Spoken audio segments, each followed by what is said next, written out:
To promote the release of Captain Marvel on Blu-ray and digital, Marvel unveiled an extended scene where Carol Danvers, aka Captain Marvel, steals a man's motorcycle, and everyone's talking about it. First, let's take a look at the original scene. Nice scuba suit.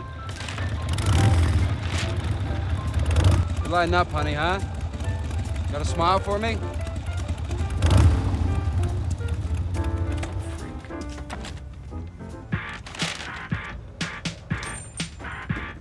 So then she steals some clothes from a mannequin, the guy's motorcycle, and then almost causes an accident.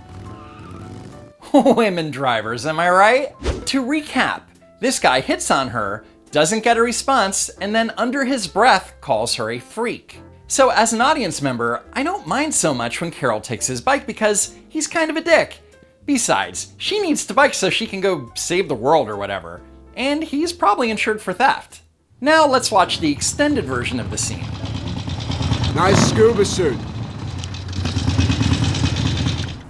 You need a ride, darling? How about a smile for me, huh? A smile? Yeah. I'm offering to help you. Least you could do is give me a smile. How about a handshake? I'm Veers. People call me the Don. Wow.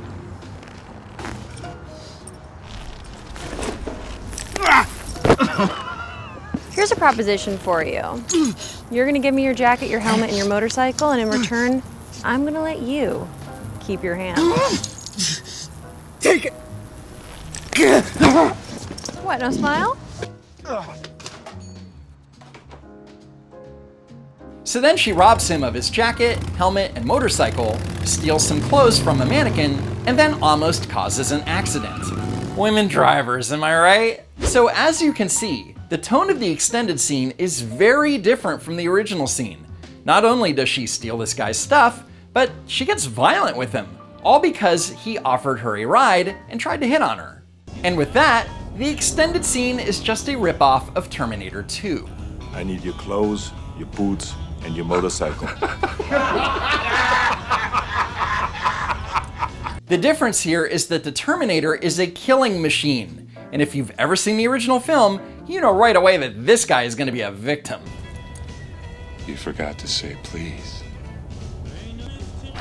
But ultimately, the biker provoked an attack, so you don't really feel sorry for the guy. Now, if the Terminator just walked up to him and shot the biker in the face, the audience wouldn't be rooting for him. It's all about tone. And the same goes for Carol Danvers. She wasn't physically provoked. Instead, she's being violent just because she was annoyed.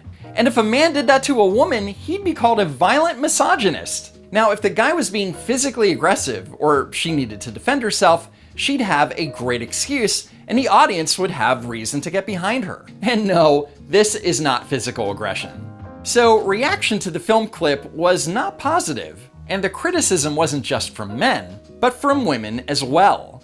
But you wouldn't know it from all the articles written about it. Captain Marvel triggers fanboys with extended what no smile scene, proving its point. Outraged male fans protested the clip's criticism of toxic masculinity by revealing some toxic masculinity of their own. Even Captain Marvel's deleted scenes aren't safe from men's bad opinions. Men on Twitter are still very, very mad about Captain Marvel. Notice that according to these articles, only men had a problem with it. I guess women's opinions don't count. So Jonathan Burdett, a self-described Marvel connoisseur, tweets, "Let's not forget Thor being a would-be warmonger, or Doctor Strange refusing patience to keep his perfect record, or Rocket Raccoon being a self-sabotaging a-hole, or Peter Quill compromising a mission to brutally kill dudes to get his Walkman." Okay, let's break this tweet down. Thor being a would-be warmonger. Would-be means aspiring. So he's an aspiring warmonger? What does it even mean? Or Doctor Strange refusing patience to keep his perfect record. Not exactly. I have a 68-year-old female with an advanced brainstem glioma. Yeah, you want me to screw up my perfect record? Brainstem glioma is an aggressive and dangerous cancer. Even with treatment, the survival rate is very low, which is why Strange made that quip about screwing up his record. And while Dr. Strange is a great neurosurgeon, brainstem glioma is generally treated with chemotherapy. And since it was in an advanced stage, he had a good reason to turn it down. But more importantly, the fact that he didn't even try to help this woman shows that he is arrogant and selfish. And by the film's end, he is selfless and risking his life to save the Earth. That is what we call a character arc. Rocket Raccoon being a self-sabotaging a-hole. Rocket has had a lot of trauma in his life and he doesn't know how to deal. It's called a character flaw.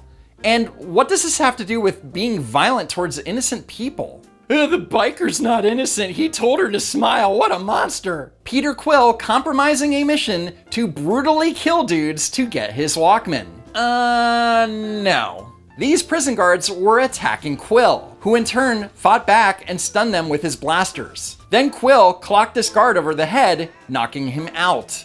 And with good reason, because earlier in the film, the guard beat the hell out of Quill while he was wearing handcuffs. So again, Quill didn't brutally kill dudes. Marvel Connoisseur my ass. So YouTuber Browntable makes a video repeating the claims from Burdett's stupid tweet and then says, "You know, this would have never happened if Captain Marvel was never sexually harassed."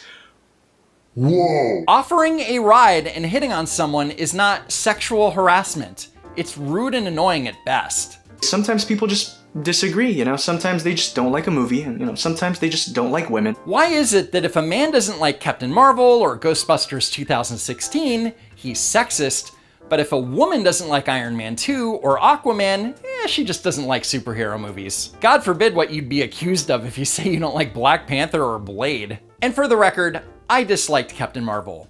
However, I loved Booksmart. Call me a sexist, I dare you. All I know is that the sequel to Captain Marvel is going to crash and burn at the box office.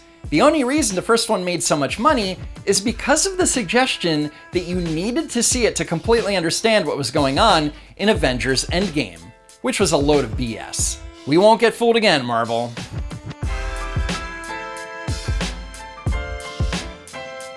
Thanks for watching, sharing, and hitting that like button. And if you haven't already, subscribe to the channel. Check out the links in the description, and thanks again for stopping by. I hope to see you next time. We are arguing about a fictional film. Fictional film? You know that Captain Marvel is a real film that exists, right? Idiot.